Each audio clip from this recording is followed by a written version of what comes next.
By 1947, when India gained independence, only about 11% of Indians were directly governed by the British.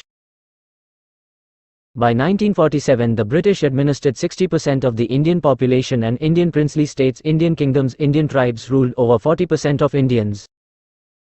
But that's not the complete Indian history. That's correct. The British Raj, or rule, in India began in 1858 after the Indian Rebellion of 1857. The British East India Company had previously ruled India, but after the rebellion, the British government took direct control. The British Raj was a complex system of government that varied over time and place. In general, however, the British ruled India through a system of indirect rule. This meant that they allowed local rulers to maintain their power, as long as they agreed to follow British policies. By 1947, when India gained independence, only about 11% of Indians were directly governed by the British. The rest of the country was ruled by local princes and chiefs. There were a number of reasons for this. One reason was that the British found it difficult and expensive to directly rule such a large and diverse country. Another reason was that they wanted to maintain the support of the local rulers, who could help them to keep control of the country. The system of indirect rule had both positive and negative effects. On the one hand, it allowed the British to rule India with relatively little bloodshed. On the other hand, it kept the Indian people divided and prevented them from developing a sense of national unity. The system of indirect rule came to an end in 1947, when India gained independence. However, its legacy continues to be felt in India today. India had provincial rules since the 1860s, and 1935 Government of India Act gave India more independence, with the British Parliament and Winston Churchill supporting dominion status for India, just like Canada and Australia. Actually, the British did not rule complete India directly. There were 562 princely states which were ruled by kings and princes. During independence, these princely states were the richest, most literate, and most industrialized parts of India. For example, Mysore state, Travancore state, Baroda state, and Indore state. IISc was set up by the Mysore state. The Mysore state was also one of the first to have an electricity grid, hydropower plants, and steel plant. The poorest were Uttar Pradesh, Bihar, and Bengal, which were colonized first. Madras and Mumbai did well under British rule. The Government of India Act 1935 was a British Act of Parliament that was passed on August 2, 1935.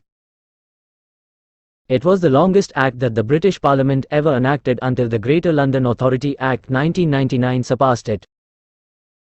The act was intended to give India a greater degree of self-government, but it stopped short of granting full dominion status.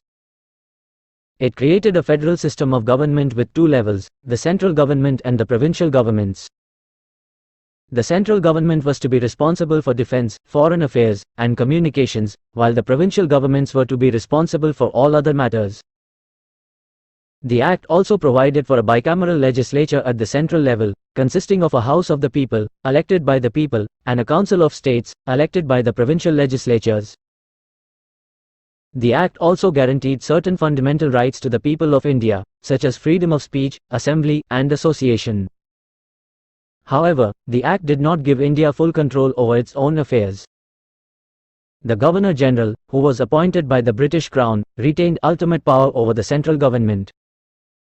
The Act also allowed the British government to intervene in the affairs of the provincial governments if it felt that it was necessary. As a result, India did not achieve dominion status under the Government of India Act 1935.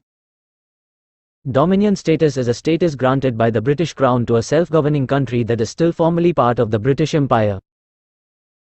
Canada and Australia had achieved dominion status in 1931. The Government of India Act 1935 was ultimately unsuccessful in its goal of giving India a greater degree of self-government. The Indian independence movement continued to grow, and in 1947, India gained full independence from Britain. Bengal had provincial rule since the 1860s, when it was one of the largest and most populous provinces in British India. The province was ruled by a governor appointed by the British Crown, but it also had a legislative council that was elected by the people. The Government of India Act of 1935 gave more provincial rights to Bengal, including the right to control and minister their agriculture. This was a significant step towards self-government for Bengal, and it was welcomed by many Bengalis. The 1935 Bengal legislature was democratically elected, but it was dominated by the Hindu minority. The Muslim majority was underrepresented in the legislature, and this led to resentment and tension. In 1940, the Hindu-dominated council was re-elected, but this time the Muslim League boycotted the elections.